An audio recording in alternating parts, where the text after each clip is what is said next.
Hello you people of YouTube, I am your host Gaming Corner, and today I would like to talk about something that has been a very large part of my life. That thing being YouTube. Now, why am I talking about YouTube, you might ask? Well, it's because today marks the 15-year anniversary of YouTube as a platform, which is quite the occasion, so I wanted to do something to commemorate it.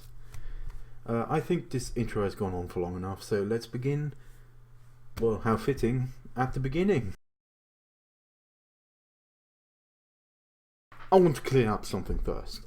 By the beginning, I don't mean recounting the entire history of YouTube's founding, but rather my beginning as in how and when I started watching YouTube. Now that that's out of the way, it's time to start the story. I started watching YouTube in around about 2011.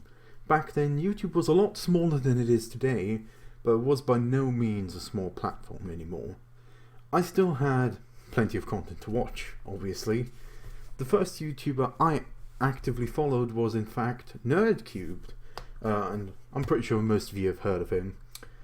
Back then, he was still a relatively small channel, but he wasn't like really small. I found his combination of comedy and very good editing very entertaining. I still to this day consider him one of the best editors on YouTube. He was a very important figure in the YouTube space for me in my first few years of watching YouTube, and he still holds a special place in my heart, and he always will. I highly recommend checking out his videos if you haven't already, and I will leave a link in the description to his channel. I think that's enough. Well, sorry, my filter. I think that's enough of me talking about my first few years of watching YouTube. You know, it was just to set the scene. So let's move on to what I like to call the intermediate years. This is a weird time period because I wouldn't say that it was defined by any single creator like the first one. For some background information, this was around about the time I entered a scary little thing called puberty. I tell you this because it's going to be very important for this segment. Puberty was never that bad actually for me, but I had a few of what you would call edgy phases, so to say. This one sort of being one of them. It's very hard to explain what I mean by that, because it wasn't necessarily what most people would consider edgy, in quotation marks, and by that I mean you couldn't really tell as an outsider that I felt like such an edgelord. Yeah, I did really feel like such an edgelord. I will be completely honest with you and say that I was kind of a dickhead. Yeah, I was. Because I would always try to undermine and discredit people in my own head because I thought I was just so cool. This sounds incredibly ridiculous, but I thought of myself as this kind of tortured philosopher of sorts, and trust me, I cringe at that, who was just so much smarter than everyone else. Yeah, I cringe every single time I think of that time. But you might ask, how does this tie into YouTube? Well, around this time I was really into what you would call this fake deep stuff. Like, you know what I mean, the kind of thing you'd see edgy, in quotation marks, teenagers post on Tumblr. You know exactly what I mean. This also applied to YouTube, where I would spend hours watching deep videos, again in quotation marks, deep videos about life and like, you know, about the greater meaning of things, you know the type. Oh, pardon me. I'm certainly not proud of it, but it is a part of my story, which means I feel obligated to at least acknowledge it. But, worry not, this cringy segment is over now. So let's move on to the next phase. You know, I need to reboot my brain after reliving that time. But now let's move into what I have decided to call the growing up years, you know, for storytelling purposes, because it sounds, you know, dramatic. But, you know, next segment.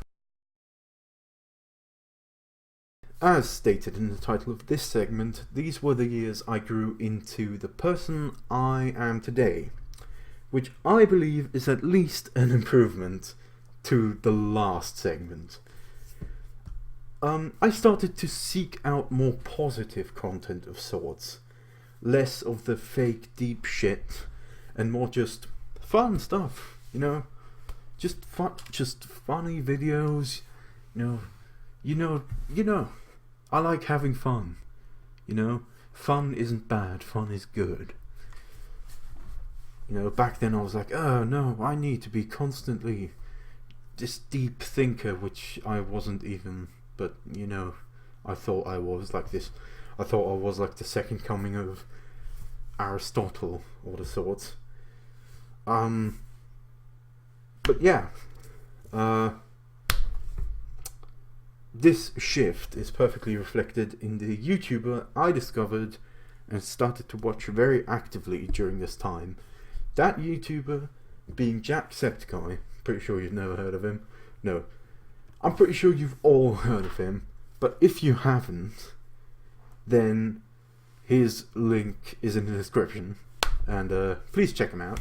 Same with NerdCubed, also check him out. His link is also in the description. Yeah, I discovered Jacksepticeye, and he was, in many ways, and still is in many ways, just a beacon of positivity, as cheesy as that sounds. He has, of course, had his more somber moments, so to say, in videos, especially when he's playing a more serious game or talking about a more serious topic. But mostly he keeps things very light-hearted, which is good because, you know, it's nice. He's just full of energy. You know, he just pulled me in, so to say, with his vibrant and sometimes maybe a little bit eccentric. Is that correct? A little bit eccentric personality. I don't know if that's correct, but he's a little bit eccentric sometimes. But undoubtedly my favourite series of his is his Let's Play of Undertale. You know, it's just the way he got invested into the story and the characters, which was just fascinating, and it got me really invested as well. Undertale, his Let's Play of Undertale, as cheesy as it sounds, was an emotional roller coaster. Yeah, that sounds a bit cheesy. I came to view the characters in the game as more than just video game characters. I know, a bit weird, but I'm pretty sure most of you understand what I mean. You know, it was a great experience. And Jacksepticeye, he added even more character to the characters, yeah, by coming up with unique voices for every single one of them. My favourite to this day is still Papyrus, because his voice perfectly matched his exterior. It was just a perfect match. But, oh, pardon me, but I think that's enough about Undertale. I watched Jacksepticeye's, or Jack's videos, you know, if you don't have a problem with me calling him Jack. I watched Jack's videos very actively, to the point where every day I would wait for a new video of his and watch it as soon as it was released, because he had a very strict upload schedule, and I'm pretty sure he still has. So every day I'd just wait for him to release his video, and then I'd watch it immediately. It was like a fucking a ritual, you know, of sorts, every single day. But you know, after some time, I started to watch his videos less and less, to the point where today I don't even really watch him anymore. It's not because of him as a person, because he still seems as nice and genuine as he did when I first started watching him. And I'm also not one of those people that's like, that's gonna stop watching someone because now they're big and well known, and not, you know, it's not like your little secret anymore. But I don't know why, but his videos kind of lost their appeal for me. As I said, I don't know why, and I'm not hating on Jack or anyone that watches him, but I just don't have the urge to watch his videos anymore. I'm pretty sure you've all experienced this, where you've just kind of burnt yourself out on someone's videos, or anything really in life.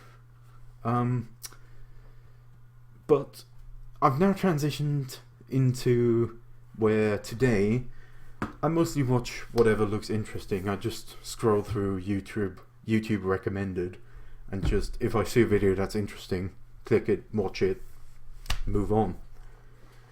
So I wouldn't say I'm tied down to any particular type of video, but one genre of video I do watch a lot of is video game or movie analyses, because I find it very interesting watching someone pick apart the individual elements of a game or movie. If you're interested in these kinds of videos as well, then I will link a few channels in the description that I watch quite regularly. You know, with them it's not that regularly, because obviously those videos, analyses, take quite a lot of time to make, more than a let's play. Not hating on anyone that makes let's plays, but they do take a lot more time. So I watch them semi-regularly, you know, when they release a new video, but you get the point. So I will link them in the description, so please go check them out, because I think they are very good at what they do. Obviously, otherwise I wouldn't be linking them in the description, would I? So that brings us to the end of this way too long video. So now let's transition to the epilogue. In closing, I think I can say that it's been quite a wild ride, and if you've sat through this entire video, then you deserve a medal. A lot of creators have shaped my view of YouTube, and in some ways even shaped me as a person. And I wanted to just tell you the story of how... sorry, I can't speak. I just wanted to tell you the story of how they did that. I'm pretty sure this video has gone on for way too long, but it's just, I can waffle on for ages about shit. Give me a topic, I can speak for ages. But let's bring this to a close. So I would like to watch... I can't speak. I would like to thank you, dear viewer, for watching this entire video, if you're still here. And if any of the creators mentioned in this video watch this video, then I would like to thank you as well for being an important part of this story.